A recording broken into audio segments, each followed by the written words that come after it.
হযরতে ইমাম হুসাইন দুধের শিশু আলী আসগররে বুকের মধ্যে নিয়া যখন দাঁড়ায়া রইলেন, হযরতে সাহারা বানু ইমাম হুসাইনের স্ত্রী ডাক দিয়া কয়, তাড়াতাড়ি যান না, আমার সন্তানটা আলী আসগরের জিহ্বা শুকিয়ে গেছে, বুকটা শুকিয়ে গেছে। আমার হযরতে আলী আসগর পানির পিপাসায় বড় পিপাসার্থ। ইমাম হুসাইন কি করলেন, ওনার জিহ্বাটারে আলী আসগরের মুখের মধ্যে ঢুকিয়ে দিছে। আলী আসগর জিহ্বাটারে কত চষছে, একটা ফোঁটা পানি আলী আসগর খাইতে পারে নাই। হযরতে সাহারা বানু কয়, তাড়াতাড়ি যান না। হযরতে সাহারা বানু যখন এই কথা বলছে, হযরত ইমাম হুসাইন আলী আসগরের বুকের মধ্যে লইয়া হযরত ইমাম হুসাইন যখন পুরাত নদীর পারে গেছে, পুরাত নদীর পারে যায় ডাক দিয়া কই, ইবনে জিয়াদের দলরা, হে ইয়াজিদের দলেরা, তোমাদের সঙ্গে আমার দুশমনি, তোমাদের সঙ্গে আমি মুহাম্মদুর রাসূলুল্লাহ সাল্লাল্লাহু আলাইহি ওয়াসাল্লাম নবীর নাতির দুশমনি।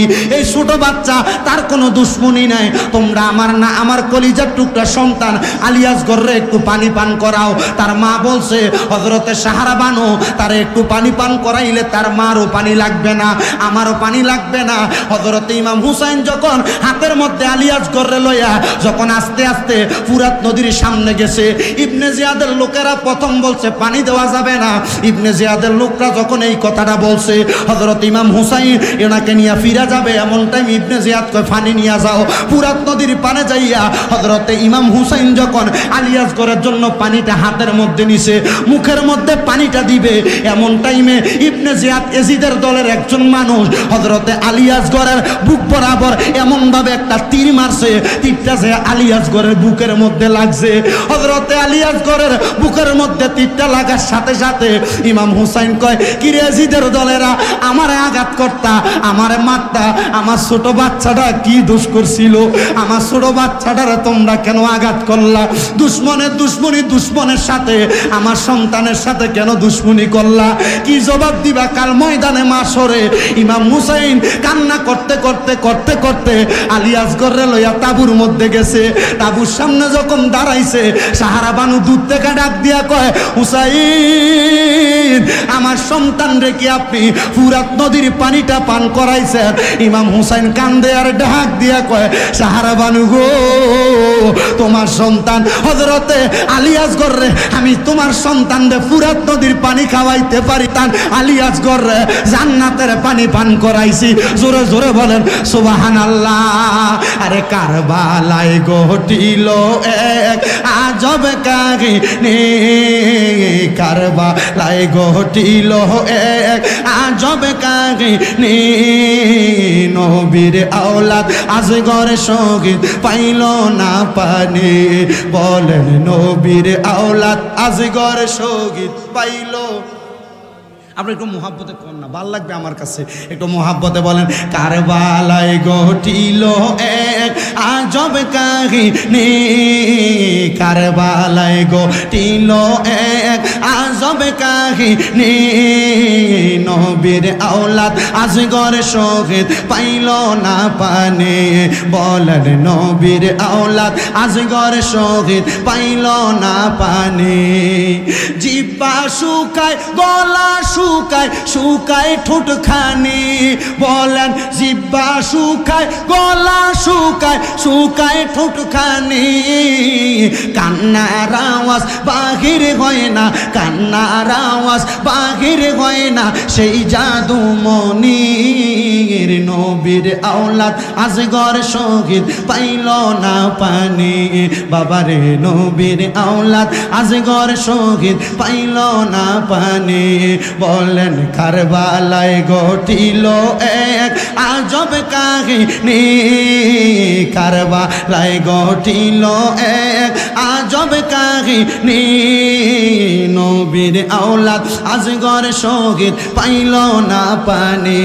বলেন নবীর আওলাদ আসগর শহীদ পাইল। আসগর পানি পান করিলে তলোয়ার ধরতনি। বলেন আসগর পানি পান করিলে তলোয়ার ধরতনি। উত্তর হবে, তাহার তো সেই উত্তর হবে, তাহার তো সেই বয়স হয়নি। নবীর আওলাদ আজগর শহীদ পাইল না পানি, বলেন নবীর আওলাদ আজগর শহীদ পাইল না পানি। ও বন্ধুরে, হযরতে আলী আসগর যখন শাহাদাত বরণ করলো, এমন টাইমে আলী আসগরের বড় ভাই হযরতে আলী আকবর রওনা করলেন কারবালার দিকে।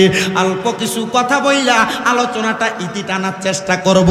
আলী আকবর যাওয়ার আগে কারবালার ময়দানে আহলে বায়াতের আরেকজন প্রেমিক আব্বাস আলমদার, উনি যখন চিন্তা করলেন, হায় রে, যদি নবীর বংশের আরেকটা বাতি নিভা যায় আমি নবীর কাছে জবাব দিতে পারবো না।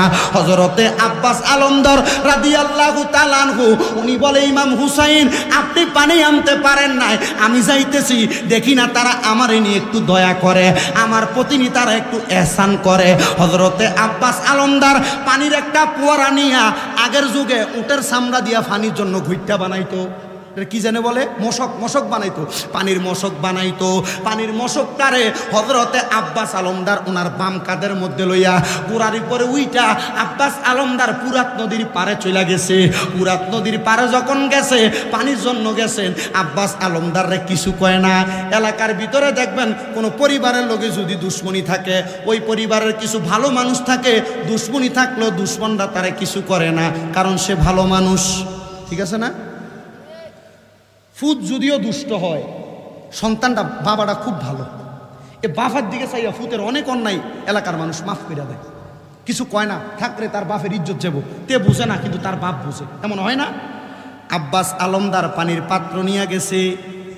আব্বাস আলমদারের পানির পাত্রটারে এমনভাবে মশকটারে পুরাইছে, মশকটা পুরাইয়া আব্বাস আলমদার পানিটারে গালের মধ্যে ঢালব।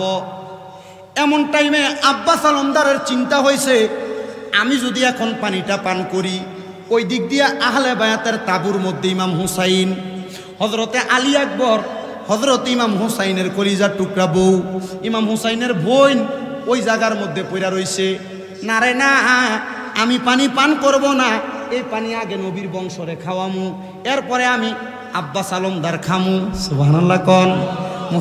মুসলমানের চিন্তা করে, এমন ইসলামের যুদ্ধ হয়েছে, এক ভাইয়ে পানি খাইব, দূর থেকে একজন চিৎকারি মারছে পানি বইলা, এ পানি নিয়ে ওই ভাইয়ের কাছে গেছে, পানিটা গালে ঢালবো, এমন টাইমে আরেকজন চিৎকার মারছে পানির জন্য। এ ভাই মৃত্যু সজ্জায় ডাক দিয়া কই, যিনি ডাক দিছে হয়তো তিনি আমার চাইতে বেশি পিপাসার্থ, তারে নিয়ে খাওয়াও, ওনারে পানি দিব। এমনভাবে উনিও বলে, আরেকজন পানি বলে চিৎকার মারছে, মনে হয় আমার ওই ভাইটা পানির পিপাসার্থ, তারে নিয়ে খাওয়া, হয়তো সেও পানির পিপাসার্থ।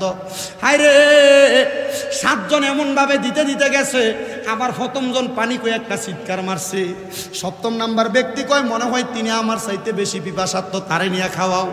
ওই জায়গার মধ্য থেকে দৌড়ে আসতে আসতে আইসা দেখে প্রথম ব্যক্তি শাহাদাত বরণ করছে, দ্বিতীয় ব্যক্তির কাছে যায় দেখে দ্বিতীয় ব্যক্তি শাহাদাত বরণ করছে, তৃতীয় ব্যক্তির কাছে যায় দেখে তৃতীয় ব্যক্তি শাহাদাত বরণ করছে। মারামারির নাম ইসলাম না, কাটাকাটির নাম ইসলাম না, দ্বন্দ্বের নাম ইসলাম না। এক মুসলমান ভাই আরেক মুসলমানের লাইগা তার জীবন কর্মটারে সহজ করে দেওয়ার নাম হলো ইসলাম। কথা কন্যা ঠিক কিনারে বাবা?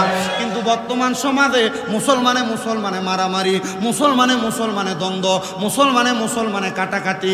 আমার নবী কয়, মুসলমানে যতদিন দ্বন্দ্ব শুরু হবে না, মনে করবা কিয়ামত হবে না। যখনই দেখবা মুসলমানে দ্বন্দ্ব, মনে করবা কিয়ামত বেশি দূরে নাই। নবী গো, আমরা কি কিয়ামতের সম্মুখীন হয়ে গেছি? আমার নবী কয়, কিয়ামতের পূর্বে কিয়ামতের বড় বড় 10টা আলামত হইব, কিয়ামতের ছোট ছোট 70টা আলামত হইব। কিয়ামতের ছোট ছোট 70টা আলামতের সব আলামত শেষ হইয়া গেছে, বড় বড় 10টা আলামতের 7টা আলামত শেষ হইয়া গেছে, আর 3টা আলামত বাকি আছে।